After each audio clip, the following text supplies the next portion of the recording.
Hola y bienvenidos a este capítulo 27 de Comala Podcast. En esta ocasión, pues les digo que este capítulo va a ser un poco inusual porque no solamente vamos a tratar un tema, sino dos por uno. Entonces vamos a estar hablando sobre la santería y también sobre la brujería. Y como siempre me acompaña mi amigo Jorge. Hola Jorge, ¿cómo estás? Hola Carol, ¿cómo estás? Estoy muy bien, muy ansiosa y feliz pues, por empezar este capítulo y sobre todo por tratar estos dos temas, porque al principio pues pensábamos que podríamos hablar solamente de la brujería, pero nos dimos cuenta pues que hubo un error ahí en nuestra lección, entonces por eso decidimos elegir estos dos temas que van pues muy acorde con las películas y las canciones, porque esta vez en la literatura vamos a hablar de canciones, de dos canciones que son pues representativas en el tema de la santería, y dos obras fílmicas, una de tamaño local y otra asiática, específicamente coreana. Sí, mira Carol, como vos decís, y para contarles aquí los problemas tras bastidores nuestros a los oyentes, pues quiero decirles que usualmente en la región que vivimos, bueno, en nuestro léxico normal, la palabra santería y la palabra brujería son sinónimos, al menos como para hablar así rápido y sin pensarlo mucho.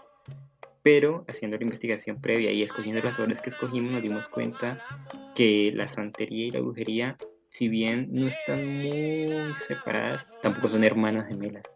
Así que quisimos hacer esta distinción y quisimos coger obras que en la santería se fueran por el lado menos explorado, como el lado de la religión y el lado de, sí, el sincretismo que ocurre entre lo que ha sido la cultura afro, la cultura occidental. Y en el cine pues nos fuimos por el lado de la brujería, tratándola de una forma un poco más sórdida, se podría decir, con películas que realmente les recomendamos y de las cuales Carol les va a decir los títulos. En la literatura estaremos hablando, como lo mencioné con anterioridad, de dos canciones, Cowboy de Richie Ray y Bobby Cruz y San Lázaro de Celia y Reutilo. En la parte de cine estaremos hablando de una película caleña, Perro come perro, de Carlos Moreno, y The Wallen, de Noah Han Jin. Perdonan la pronunciación. 4 obras sumamente interesantes que nos van a dar una conversación igualmente muy enriquecedora. Así que, ¿qué te parece, Carol, si comenzamos? Comencemos.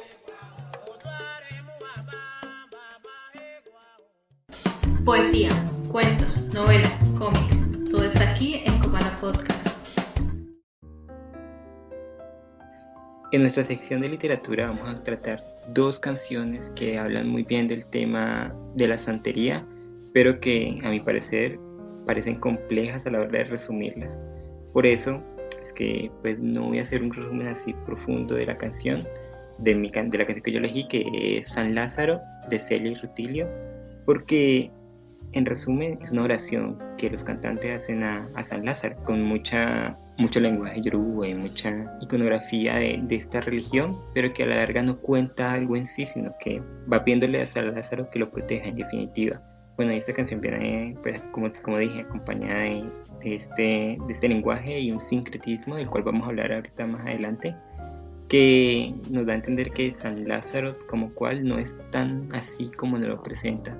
Esta es San Lázaro de Celia y Rutilio, y Carol nos va a hablar de Cowboy de Richie Ray y Bobby Cruz. Pues si tu canción es un poquito difícil de resumir o como de concretar, la mía es mucho más compleja porque pues básicamente Cowboy es el título de la canción y Cowboy se repite en toda la canción.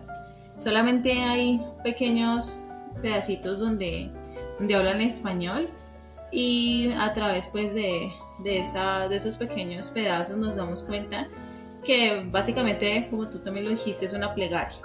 Es una plegaria que el narrador le está haciendo a este orisha llamado Shango, donde le pide y le ruega que lo libre de todo mal.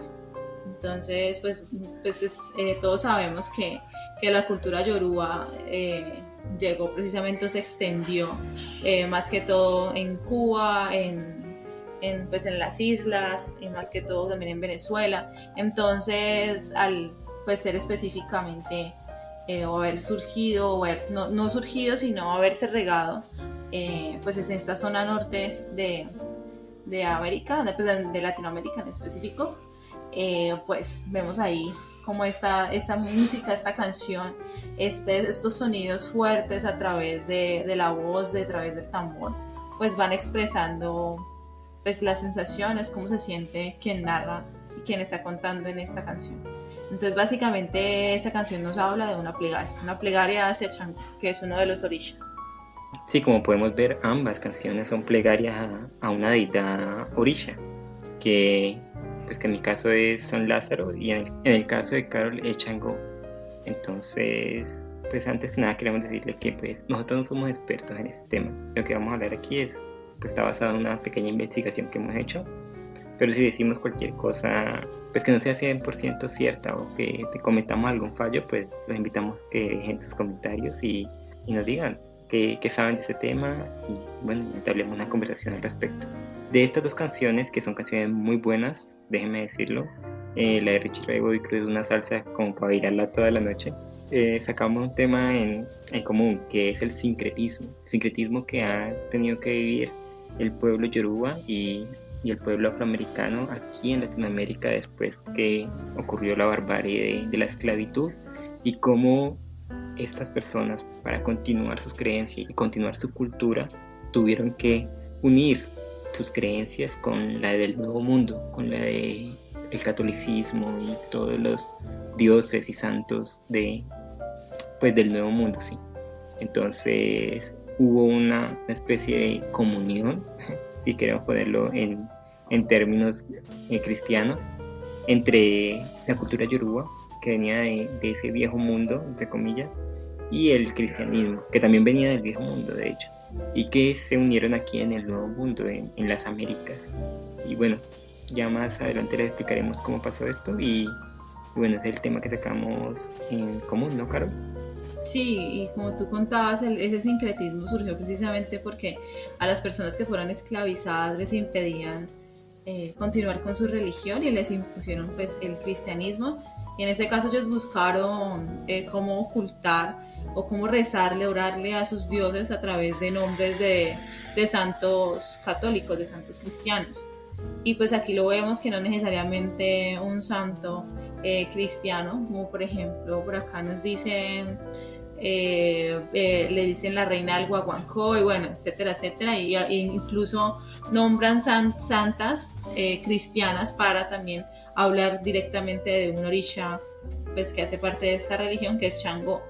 Entonces me parece muy bello pues buscar esas maneras de expresarse y orarle a sus dioses estando pues tan lejos del hogar. Mira que muy bello y muy inteligente, porque esta gente venía subyugada de África, muy bien pudieron dejar sus creencias atrás y seguir y continuar de una nueva manera aquí, pero resistieron, persistieron y a la larga ganaron, como en el caso de San Lázaro, la canción que yo escogí, que como todos recordarán por las escrituras, Lázaro es la persona que Jesús revivió, pero Lázaro también viene de una historia que Jesús le cuenta a sus discípulos, que es la del mendigo y el rico, que se conoce así, es una parábola, donde hay un rico y un mendigo, y el rico pues come bien y vive bien y no le comparte nada al pobre, pero ambos mueren. El mendigo muere por una enfermedad, una lepra, una enfermedad virulenta muy fea que sufre, y cuando mueren ambos, el mendigo va al cielo y el rico va al infierno, y es del infierno el rico le habla a Dios, le dice que lo salve, bueno, no que lo salve, sino que al menos, y dice la Biblia, que el mendigo unte su dedo en agua y se lo dé al rico para saciar la sed, que el infierno está muy, muy caliente, y Dios le dice que no, que el rico ya obtuvo sus frutos aquí en la tierra y vivió bien. En cambio el pobre no, el pobre tuvo que vivir mal en esta vida terrenal, y que ahora va a vivir bien en el cielo. Y las personas que profesan esta religión, la religión yoruba, cogieron la imagen de Lázaro, y más que de Lázaro, el que revive, que también, este Lázaro mendigo que muere por la enfermedad, y la unieron con Babalúa, que es un orisha muy importante, y que es como, poniéndolo en palabras castizas, es el santo de ellos, de las enfermedades, y al quien le piden que los ayude cuando están enfermos, que también tiene una historia atrás, que más ratico se la contaré. Y toda la letra de San Lázaro es una oración, como decía al principio, es una oración de Celia y Rutilio, pero que podría ser cualquier persona en el mundo, que le piden que salve y que los proteja de todo mal. Pues sí, revisando ambas canciones, específicamente la mía, pues vemos como también es el tema del sincretismo, pues se ve con claridad. Aquí hablamos de Changó. Changó es el dios de la justicia, de los rayos, del trueno, del fuego. Es como uno de los orichas más reconocidos y lo nombran en muchas de las canciones que hacen referencia o le cantan como plegaria a estos orichas. A Santa Bárbara, que vemos que es una santa, pues es mujer, como lo dije con anterioridad, muy bello que un oricha hombre termine recibiendo el nombre pues de una santa mujer. Y San Marcos. Entonces vemos como estos dos aspectos todo se van como arreglando, como congeniando para pues ser llamado y rezado de una manera pues diferente, ¿no? Como escondiendo ese pasado. ¿Qué más puedo contarte, Jorge? Como ya lo dijimos, ambas canciones son una plegaria y sobre todo me llama la atención el hecho de la música, de los tambores, ¿no? El tambor en la religión yoruba es un elemento muy importante, sobre todo porque hay un tambor macho y hembra. Entonces esos tambores cuentan y le dan como un toque eufórico al sonido, tratando como de simular como una especie de rito, se puede decir. Y me gusta mucho también porque el género que lo cuenta o que lo narra es precisamente la salsa. Entonces la salsa es esa vía que nosotros también hemos heredado de toda la cultura afro. Bueno, para completarte la historia, Carol, de Babalúa era un oricha que le gustaba estar con muchas mujeres y le gustaba tener mucho sexo, y un día el dios mayor le dijo que no tuviera sexo con nadie, al menos por un día, pero él no lo escuchó y por eso lo castigaron. Lo castigaron con enfermedades, lo castigaron con males físicos hasta que murió. Luego intervinieron por él, aquí a grandes rasgos, y lo devolvieron a la vida.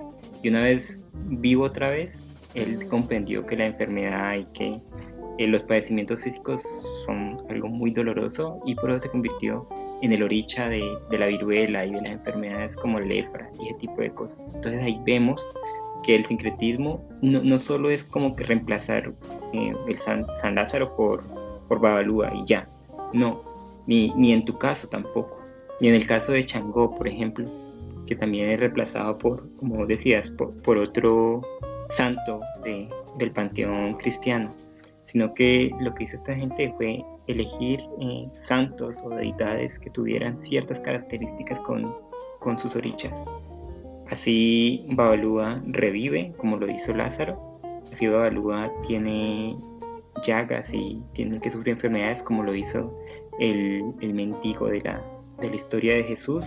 Y todo este conglomerado de características es lo que ellos convirtieron en la santería, que se le dice así de manera despectiva porque los de esta religión tenían mucha devoción por sus santos, por las imágenes de sus santos. Entonces los cristianos le pusieron que eran santeros, que su religión era la santería. Pero pues sí, es la religión yoruba, como dice Carol, es muy bello, y esto se ve mucho en las religiones pues de ese tipo que vienen del África, e incluso aquí en las latinoamericanas, en las indígenas, que la comunión con su Dios, la comunión con los dioses, se hace a través de la música, a través de un canto, y más que un canto, a través de un rito, de un ritual.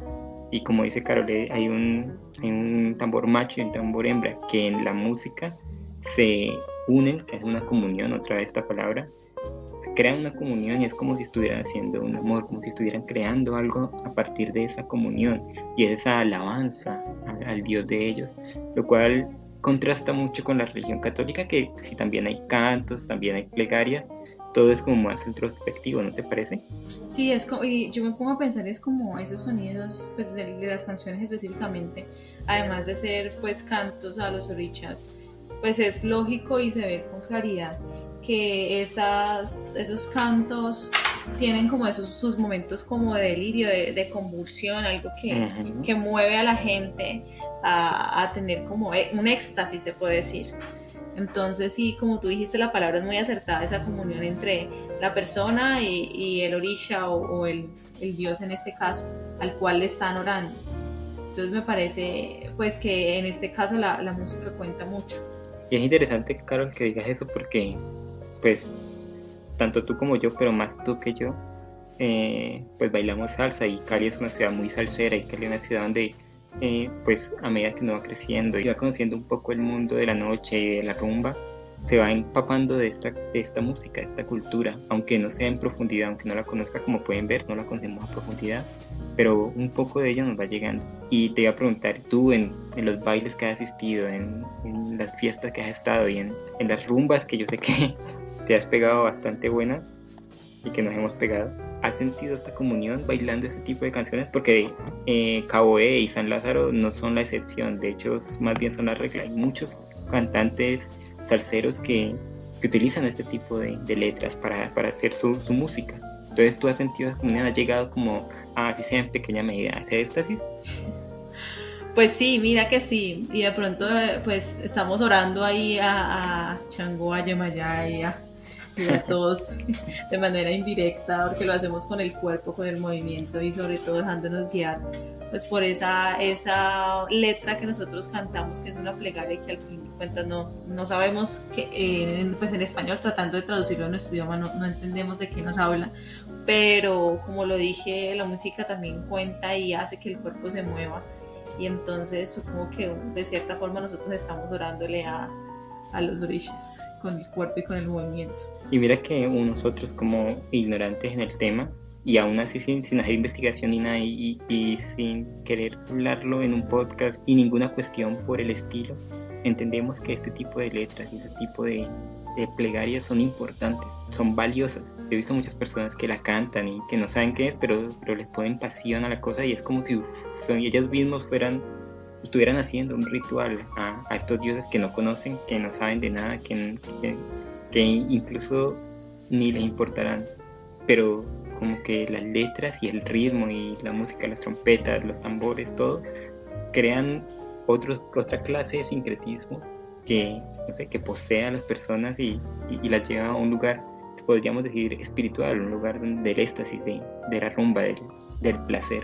Sí, Jorge, indirectamente lo estamos saludando. Por ejemplo, en mi canción en Caboé, cuando dicen Cabio sí leo, es como viva su majestad, o como aquí no ha pasado nada, y bueno, tiene diferentes pronunciaciones, y también de cierta manera, con lo que he investigado, se está también saludando se está saludando en este caso a una consagrada del dios del trueno.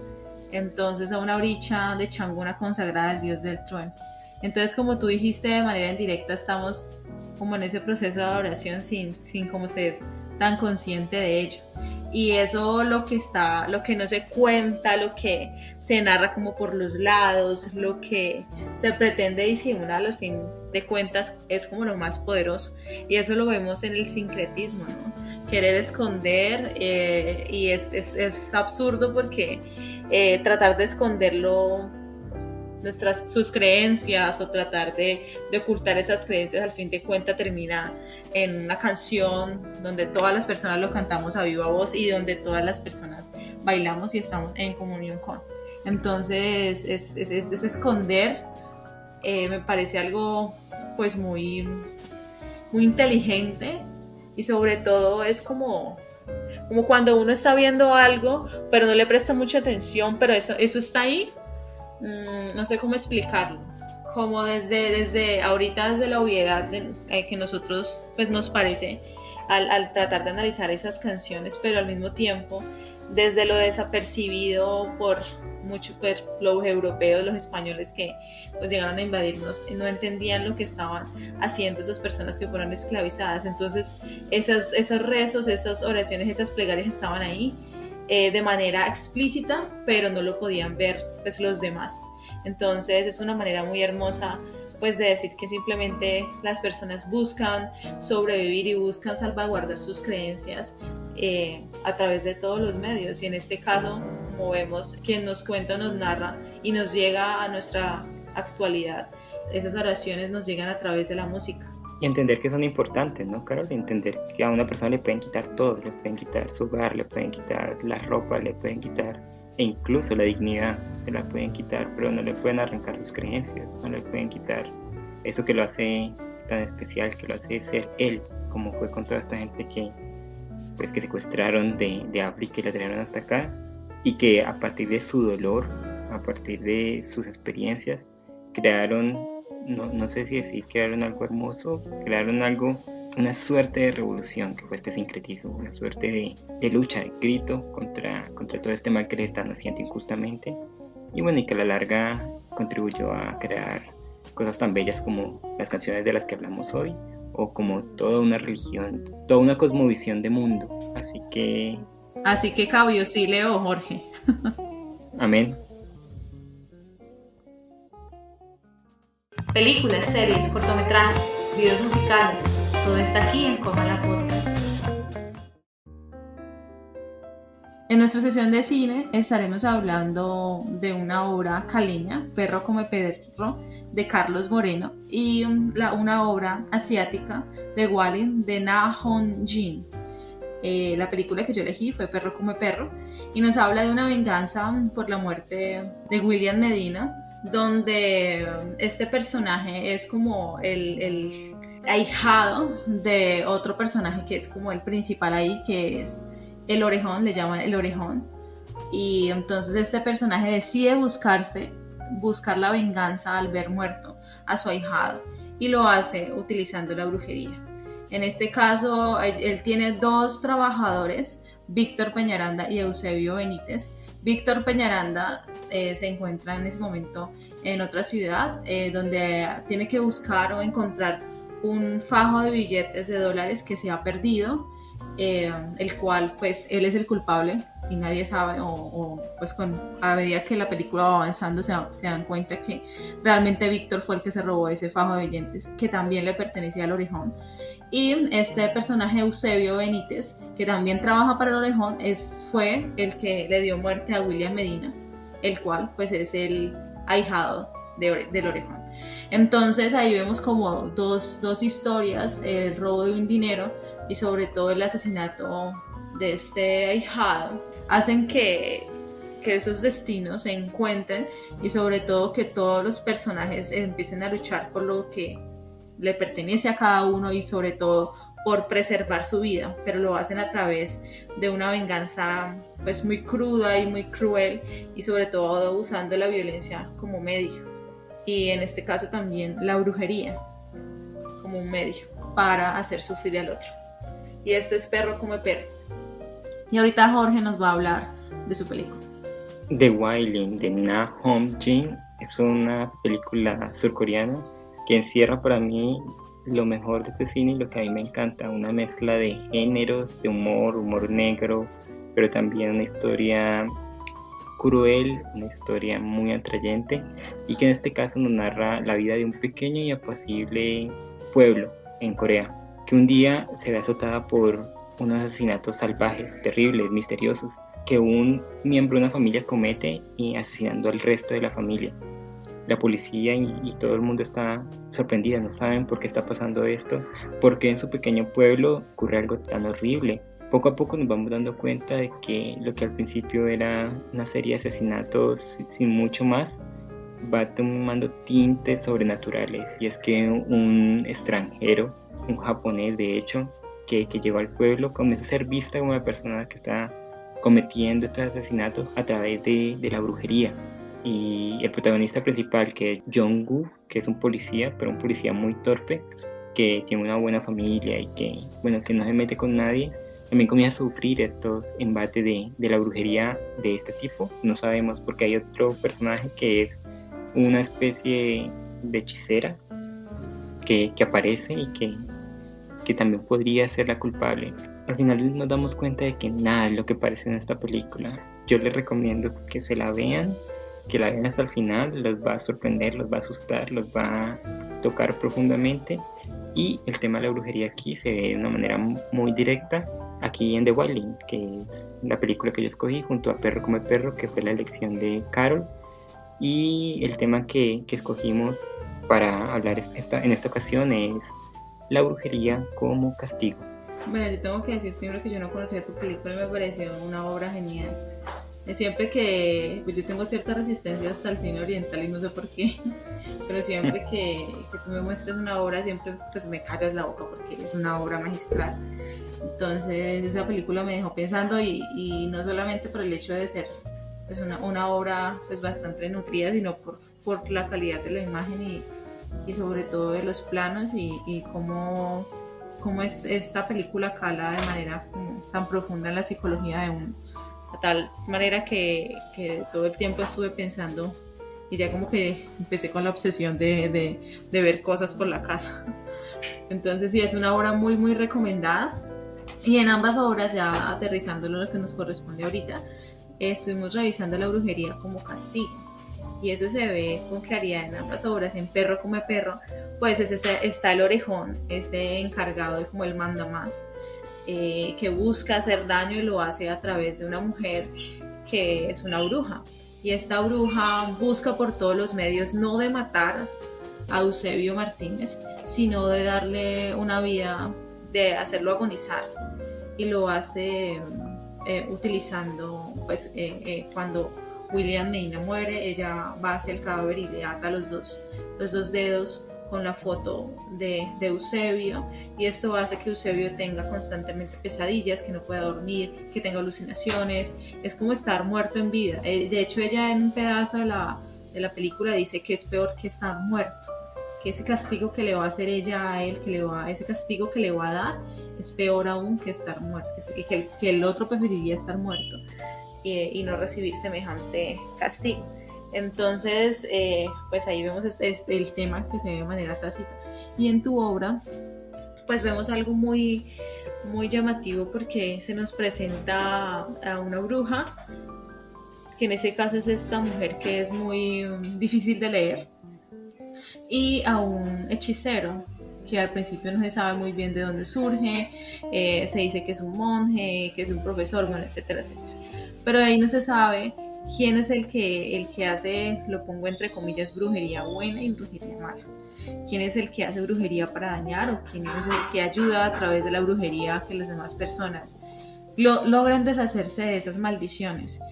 Entonces, en este caso, la brujería como castigo se ve cuando los personajes cometen errores y al cometer esos errores les pesan, y no les pesan de manera física, sino como una especie de manera psicológica al principio, convirtiéndose o revelándose en el cuerpo como una enfermedad, y al final llegando a la mente de tal forma que los personajes dejan de ser ellos y asesinan a su propia familia.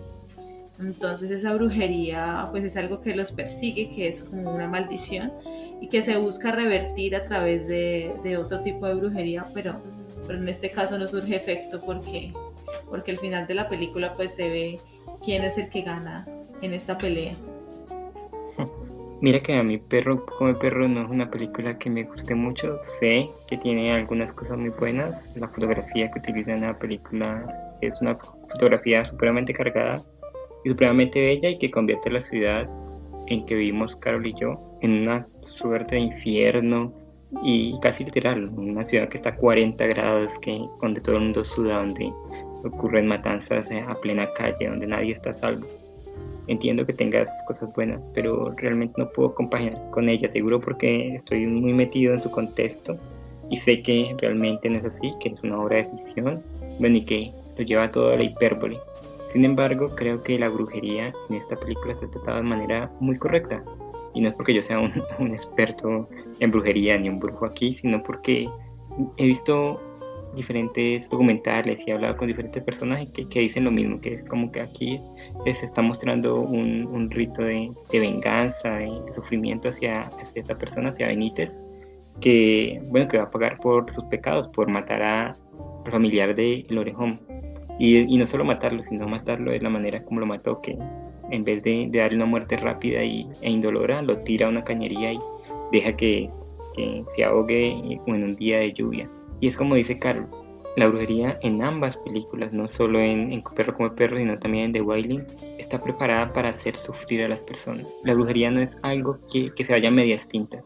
La brujería, si una persona está decidida a meterse contigo, va hasta las últimas. Y yo quiero aquí hacer una pequeña aclaración, Carol, y es que averiguando sobre este tema y sobre el tema de la brujería, me di cuenta que existen muchas maneras de nombrar a las personas que hacen esto. Y tú dijiste brujería buena y brujería mala, ¿no? En un documento que leí aseguraban que el término bruja, la bruja es la que utiliza, la bruja o el brujo es el que utiliza la magia negra, ¿no? La magia como este personaje de Perro como Perro, que ella utiliza la magia de una manera negativa para dañar a otros. Esa sería la bruja. La bruja, entre comillas, la bruja de The Wailing, que trata de proteger a los demás, que tiene encantamientos como para capturar al mal, sería hechicera. Entonces serían hechiceros y brujos, que pues por la economía del lenguaje y todo lo demás que uno entiende se han ido como mezclando, pero pues esas serían como las dos categorías que existen. Pero mira que yo también estuve investigando pues como esa diferencia y a mí yo encontré lo contrario. Bruja se le dice como a la mujer y hechicero al hombre. Como que no existe la palabra brujo, no, sino bruja y hechicero.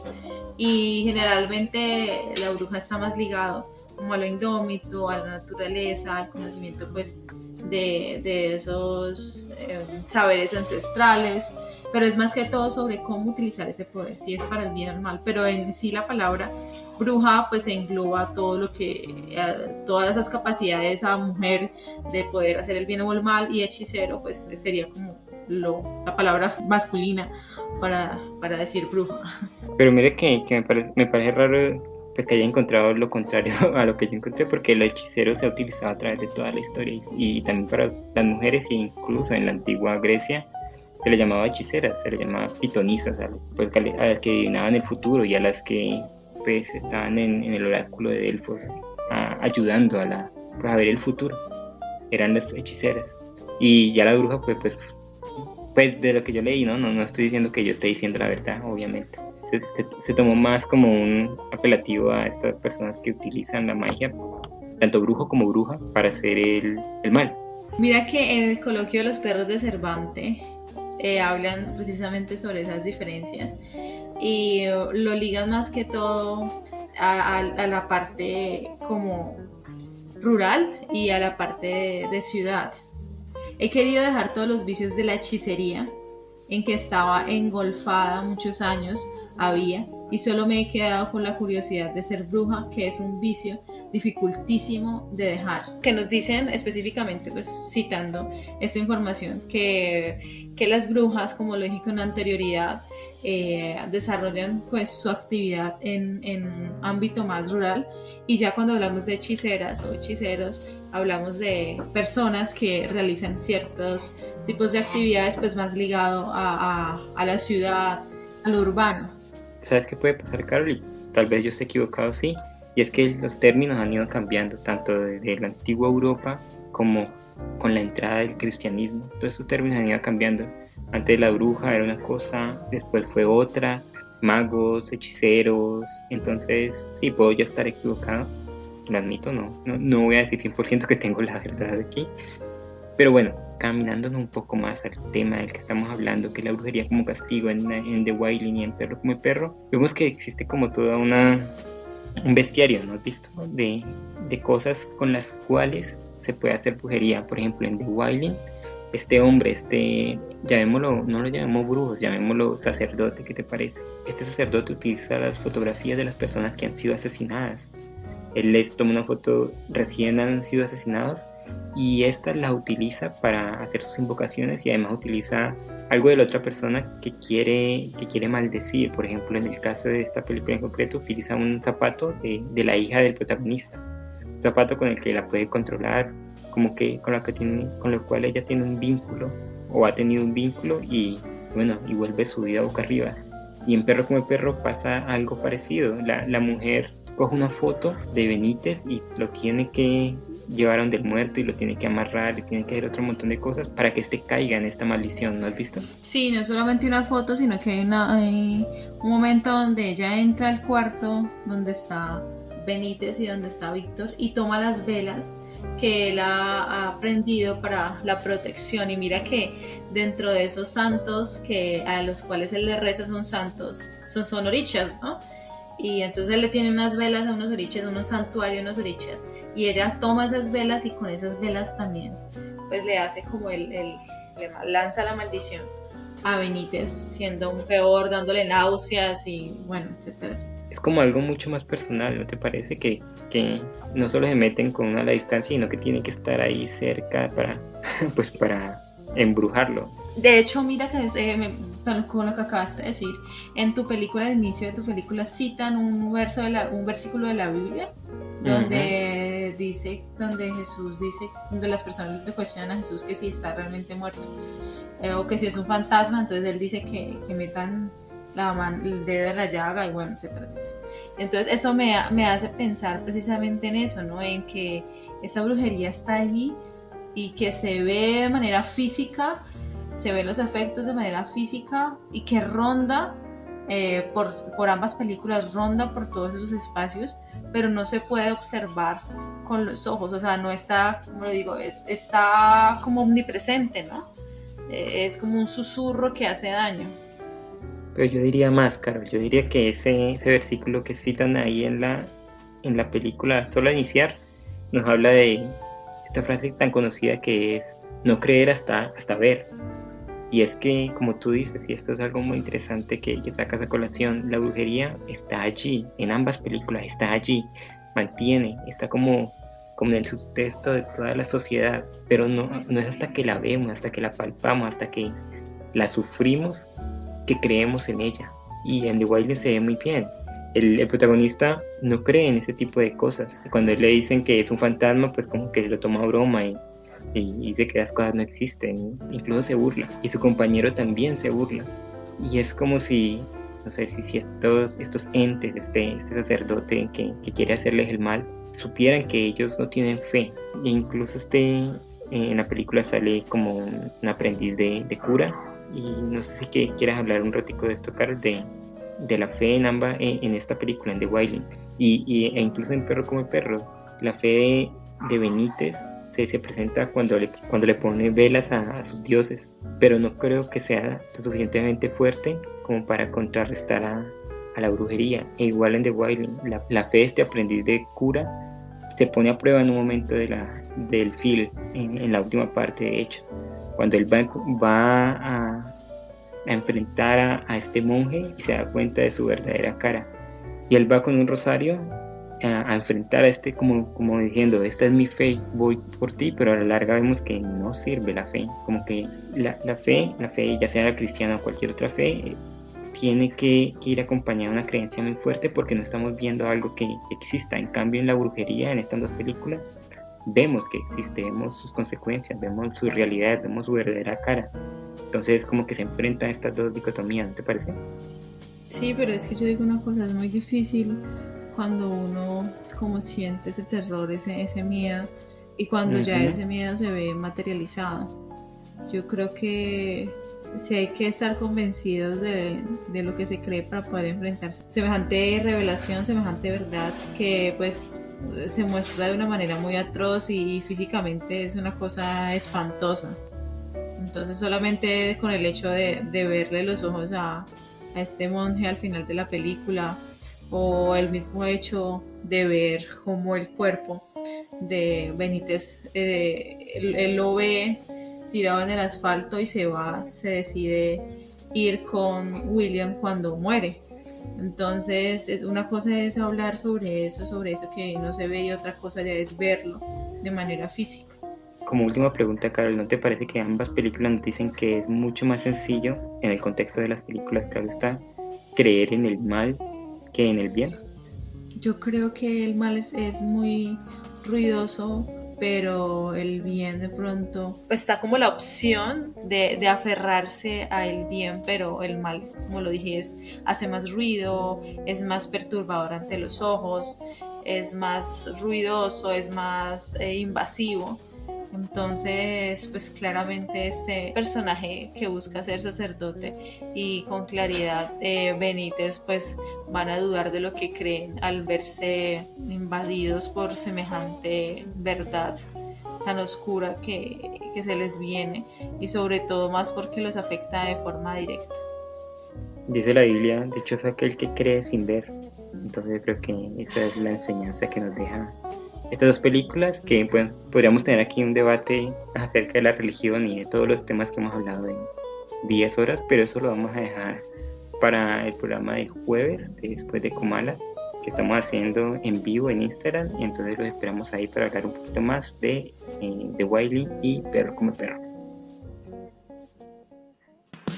Hechos curiosos, notas sobre cultura, sociedad, todo está aquí en Comala Podcast.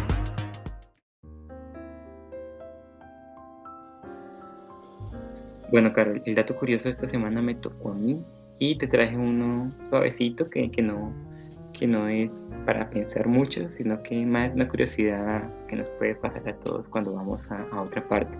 Pues bueno, una joven estadounidense que se fue a vivir a Sevilla y que es muy conocida en TikTok, quedó sorprendida, Carol, no sé si te ha pasado alguna vez en tu vida, al ir a un supermercado, algo tan común como ir a un supermercado, para ella fue supremamente chocante, yendo a uno que queda en España.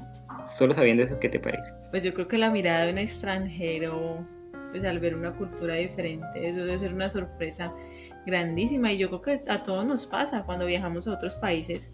Nos damos cuenta que nuestra cultura es distinta, que la forma de abordar ciertos temas en la comida, incluso lo que elegimos para tomar, o sea, la disposición de una misma mesa cuando nos sentamos a consumir el alimento, o cómo lo comemos, si es con palillos o con la mano o con cubiertos. Entonces eso cambia la perspectiva pues de una persona al ir a otro país. Y mira que no solo de un país a otro, sino incluso de una ciudad a otra. Yo ahorita que estuve en Bogotá viviendo casi un año, vi ciertas diferencias. Yo nunca había ido a esta ciudad así como muy en profundidad, y allá me tuve que quedar y tuve que convivir con las personas y con sus costumbres. Y una de las cosas que más me causó gracia es que un día me mandaron a comprar una cubeta de huevos, y yo como que una cubeta de huevos. Para mí una cubeta, Carol, es como un tarro, un recipiente donde uno mete cosas, ¿no? Una cubeta. Claro. Y yo me fui pensando que me iban a dar un tarro lleno de huevos. Y yo, ¿cuántos huevos serán? ¿Serán 50? ¿Serán 100? Para llenar una cubeta entera. Entonces yo, en vez de pedir la cubeta, pedí un panal, y la gente no entendía que era una panal de huevos. Y yo, ¿cómo no vas a saber que es un panal de huevos? Pues donde se meten los huevos, uno por uno, organizaditos. Me dijeron, una cubeta. Y yo, pues sí, me mandaron por una cubeta, pero yo pensé que se equivocaron. Y me mandaron. Entonces ellos no entendían que era un panal, y yo, no, un panal, esto que está aquí. Y les mostré, les señalé, y dijeron, no, eso no es panales, cubeta. Usted no es de aquí, yo. Pero no tiene lógica, sí. Porque una cubeta. Carol, yo intenté que me lo explicaran y a mí no me pudieron explicar. Para ellos es cubeta. Un panal es una cubeta. Y yo, está bien, no los contradigo porque pues están en su ciudad, entonces bien. Otra cosa, cuando yo fui a comer a un restaurante, pedí mi comida, pedí un almuerzo común con sopa y todo. Y al final me dijeron, ¿y qué fruta va a querer? Y yo, ¿con qué fruta? ¿Por qué? Yo no pedí fruta, yo pedí un almuerzo. Dijeron, sí, pero viene con fruta. Yo le pregunté a la persona con la que iba, ¿por qué me van a dar fruta? Desde el postre me dijo, no, esto se come fruta antes del almuerzo. Yo, ¿y para qué si voy a comer almuerzo? Pues quiero fruta. No, que para abrir el apetito, que yo no sé qué. Bueno, déme la fruta, y así comía fruta antes del almuerzo, y cositas así mínimas que cambian de una ciudad a otra. Por ejemplo, yo allá aquí en Cali, y yo aquí contando mis cuitas, aquí en Cali decimos chuspa, ¿no, Carol? Decimos chuspa Sí. para referirnos a una bolsa. Y yo soy el que defiendo usar la palabra chuspa, aunque la gente me diga que no. Me Y encanta ya además. sí, la palabra chuspa es hermosa. Y me fui allá a pedir una chuspa. Yo pensando que estaba en Cali y nadie me entendía y la gente se me reía que por qué pedía chuspa. Bolsa. Bolsa. O yo pedí un lapicero y me dijeron, no, lapicero no, es esfero. Y yo, Ay, pero por Dios, era como una constante lucha entre lo que yo estaba acostumbrado y lo que era allá, porque no es que allá fuera malo, sino que era diferente. sí. Entonces estos pequeñitos cambios se ven de ciudad en ciudad, incluso en el mismo país. No sé si te haya pasado a ti, por ejemplo, en mis andanzas. No, costumbres, pues más en lo culinario. Bueno, yo soy vegetariana y ir a Pasto y ver un cuy solo hace cuestionar a uno muchas cosas. Y no sabe ni rico. Pues no sé, nunca lo he probado, no lo quiero probar. Y además no lo comería. O incluso ir a Bogotá y que el desayuno te sirvan un caldo, no. Sí, No. con chocolate además. Me llama mucho la atención eso. Pero supongo que pasará lo mismo, que cuando ellos vienen acá, pues también piensan lo mismo de nuestra comida. La forma en que hablamos, la forma en que interactuamos con otras personas, todo eso. Pero eso es muy hermoso, igual al fin, al cabo en la riqueza pues está ese valor, ese plus. Claro, lo bueno es que somos diferentes. ¿Qué tal que todos fuéramos iguales? O que todas las costumbres fueran iguales, que toda la forma de referirnos a otras cosas fueran las mismas. Sería muy triste. Y bueno, entonces esta muchacha, que es, como dije ya, estadounidense, fue a Sevilla, a la ciudad en España, y se metió a un supermercado y lo transmitió por TikTok, esta red social tan popular hoy en día. Entonces esos videos se hicieron virales porque todos sus amigos y los conocidos y la gente que la seguía de Estados Unidos quedó maravillada al ver, por ejemplo, Carol, no sé si tú lo has visto, yo aquí en Cali las he visto, unas máquinas de exprimir naranjas, que son como que les meten las naranjas y ellas mismas solas las cortan. Yo tengo una. ¿Sí? Sí. Genial. ¿Cuándo me invitas a tomar un jugo de naranja? Bueno, tengo muchas maquinitas que ayudan a pelar, a convertir el pepino en pasta, bueno, vegetariano. Tienes Sí, que yo entenderme. entiendo. Bueno, entonces ella y sus seguidores quedaron maravillados con esta máquina. Además del video original, tuvo que hacer otro video explicando cómo funcionaba la máquina, cómo sacaba el jugo, cómo exprimía, cómo botaba las sobras, bueno, de todo.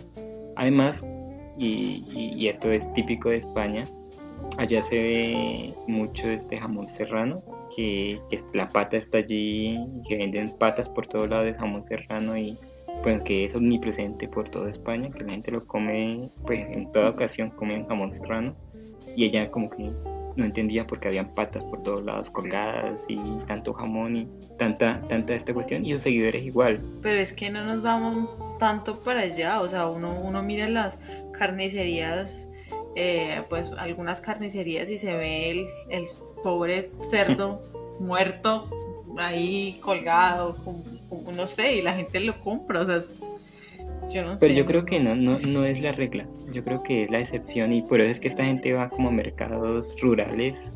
Por ejemplo, aquí en Colombia somos como mucho del mercado rural, de donde van los campesinos a vender sus cosas, y aquí se llaman las galerías. Aquí entonces la gente va a la galería de tal y de tal y tal, y allí se conjugan todas las culturas, incluso porque aquí estamos cerca del mar, entonces también está la cultura afro, donde venden mucho pescado, mucho marisco. Y si tú vas, y yo creo que Carol sabe esto mejor que yo, si vas allá a las galerías, puedes encontrar muy bien un pulpo al lado de una cabeza de cerdo, al lado de una pata de vaca, al lado de un riñón de yo no sé qué, de una gallina descuartizada, y mejor dicho, entonces imagínate, eso es lo que estaba pensando yo, de estas personas de países de primer mundo, entre comillas, que vinieran, ellos vienen a estos países, pero que vinieran, por ejemplo, a Cali y encontraran toda esta variedad, como vos decís, tan buena y tan rica, que es importante, pero que para ellos es como tan chocante, ¿no te parece? Pero es porque esa cultura lo esconde, porque mira, en España, en Latinoamérica, pues se sabe de dónde viene la carne y se muestra el animal muerto y es algo como normal, ¿no? En cambio, pues allá se tienen los refrigeradores y simplemente sacar el pedazo de carne, pero la gente no se imagina o sí sabe de dónde viene, pero no se Sí, todo el imagina proceso. o no lo ve como tan Pero ¿tú explícito, no ¿no? crees, Carol, también que es porque nosotros, tanto tú como yo y como mucha de la población colombiana, es descendiente directo de campesinos? Sí, claro, que ven pues a los animales como un recurso. Y que hemos estado pues en las fincas, con los abuelos, con los padres, y ven normal como, bueno, mate 3 gallinas y vamos a hacer un sancocho y las matan. O mate un cerdo para diciembre y pum, lo matan. Y estamos ahí en el proceso. O poner esas patas de las de gallinas en las sopas. Ay, delicioso. No, Riquísimo, es lo claro. más Eso, horrible del eso, mundo, eso Jorge. da sabor. Es que Ah, visualmente no. es Visualmente terrible. no es nada estético, pero el sabor que da. Uy, uy, uy. No jodas, Jorge, no, eso no te Aquí lo no nos admito. vamos a agarrar en una, en una batalla de vegetarianos contra Es que carnívoros. no. La cosa es que todas estas tradiciones, tanto las nuestras como la española, como la estadounidense, sí, son como tan diferentes entre sí, y yo creo que al uno ir allá también chocaría tanto como ellos chocan con nosotros, ¿no crees? Sí, claro, o sea, es como abrir otra puerta y ver otra realidad muy distinta a la de uno, y es por eso que es tan llamativo, ¿no? Lo distinto siempre lo llama a uno como a informarse, bueno, de esto qué es y qué hacen y cómo se lo comen allá y por qué razón tienen este pedazo de cerdo ahí colgado o este pedazo de carne ahí secándose o para qué lo utilizan, o sea, sí es como un mundo que se abre, una puerta. Y yo creo que no en vano por eso existen también las parejas multiculturales, ¿no? Esas personas que se casan pues con otras personas de otros países precisamente porque les llama la atención su cultura. Y los viajeros, la gente que va por el mundo a descubrir este tipo de cosas que al final de cuentas es lo que enriquece un país. Y no solo la comida, también la forma de comportarse. El idioma, por ejemplo, las costumbres, la forma de afrontar el duelo u otras muchas cuestiones que convierten a cada pueblo en algo tan rico, y a mí al menos me da muchas ganas de visitar otras latitudes por esto mismo. Sí, Jorge, me gustó mucho tu dato curioso, la verdad. Poder mirar cómo es ese otro lado de la acera, me gustó demasiado. Y bueno, pues ese sería el dato curioso, y pues para despedirnos, Jorge, te cuento que como tú lo mencionaste con anterioridad, y les recuerdo pues a nuestros escuchas que los días jueves nos estamos reuniendo para hacer un en vivo, hablar, charlar y sobre todo escucharlos a ustedes, sus opiniones, sus recomendaciones del tema, en este caso de los 2 temas que tratamos el día de hoy, y sobre todo también para crear comunidad, acercarnos, conocerlos un poco más y que ustedes también nos puedan conocer. Por eso hacemos, y con este fin también hacemos en el vivo a las 8 de la noche los jueves hora Colombia. También para recordarles que se encuentran disponibles en nuestra fanpage de Facebook los links de las películas y de los textos de los cuales hablamos el día de hoy, y sobre todo pues que este proyecto es independiente, que es gratuito, que solamente es darle clic al botón de suscripción en YouTube y también de suscripción en las distintas plataformas como iVoox, como Spotify, como Anchor, en el cual nos encontramos. Entonces ustedes ahí tienen una variedad para elegir, y sobre todo pues para que reciban la información pues de primera y apenas la colguemos en internet.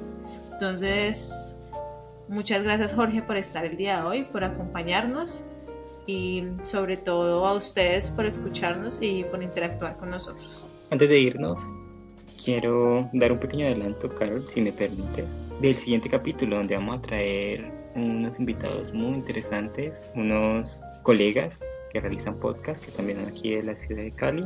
Así que en el transcurso de la semana espero que estén muy pendientes a través de las redes, todos los que han nombrado Carol, y ahí estaremos subiendo la información. Y nada, muchas gracias a ti también por prestar tu voz, que siempre pueden escucharla, y nos vemos en la próxima.